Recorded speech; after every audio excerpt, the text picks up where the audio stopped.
Good morning, everybody. Welcome back. Third installment of Scott Selections here for Sunday, September 8th. For again, today's play of the day. Quick recap what happened yesterday. We had a loss in baseball with Kyle Gibson over. 4.5 hits allowed at minus 137 on Caesars. Gibson had been giving up this number quite regularly. He had given up 5 plus and 7 straight. Didn't happen, though, as he was really good in the outing on Saturday. Plus, he had gone over this number in 15 consecutive starts against the Mariners. That streak ended as the Mariners were in good form offensively for the last couple of days, but they reverted back to being underwhelming as they really didn't do much against Gibson for the entire game. Picked up a loss there, though. Look for a winner here on Sunday. For the actual play, though, remind me once again, there are more plays on our website, so go to the website when you do. Use the promo code QSY6QHDH, get 40% off. Results in the description. Plus, a reminder, hit the like button, subscribe to the bell so you get notified whenever it's an episode. And for the actual play, going to the NFL, going to look at a matchup between the Patriots and the Bengals, taking place at around 1 p.m. Eastern Time. And for this game, to go with the player prop, I'm going to go with Patriots running back Antonio Gibson, going to take his over 11.5 receiving yards at minus 110 on FanDuel.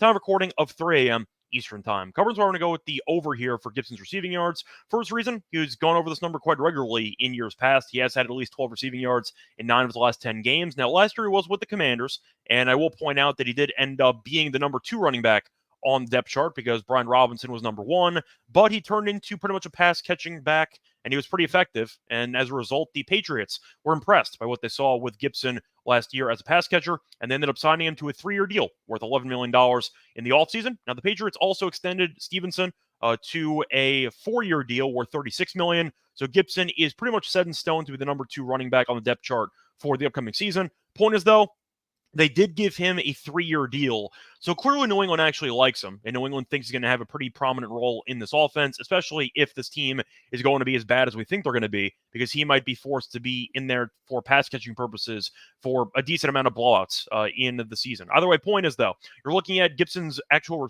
receptions line for this game, and his receptions line is set at 1.5, and the over is minus 205.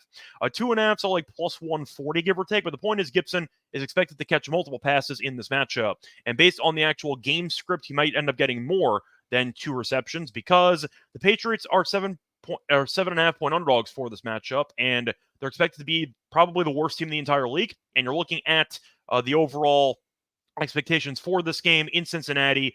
Most people are expecting the Patriots to probably lose a bunch of games until Drake May ends up starting. And even with that being the case, they might lose anyway. Point is, though, New England's supposed to be a bottom feeder, and Cincinnati should be able to open up a decent lead against this team. So you might end up seeing a decent amount of snaps for Gibson down the final couple of minutes of regulation, worst case scenario, if this game gets out of reach and you see some garbage time check down nonsense that might end up getting this bet for us as a failsafe. But you're looking at the Patriots, according to Pro Football Focus, and this team has the worst offensive line in the league and the worst wide receivers in the entire league. So if New England has to pass, then they might have some problems, but they might result once again to more checkdowns since receivers might not create enough separation for Brissett to actually throw them the ball. But you're looking at last season, the Bengals did give up a lot of passing yards. Bengals did allow 248.4 passing yards per game, which was the 6th most in the league. But you're looking at a spot where Gibson might once again be a bit of an underrated option in New England for betting purposes because the team's not supposed to be any good, and you're looking at Gibson being a pass-catching back who might have to play a lot of potential garbage time in these upcoming matchups. When you're looking at Cincinnati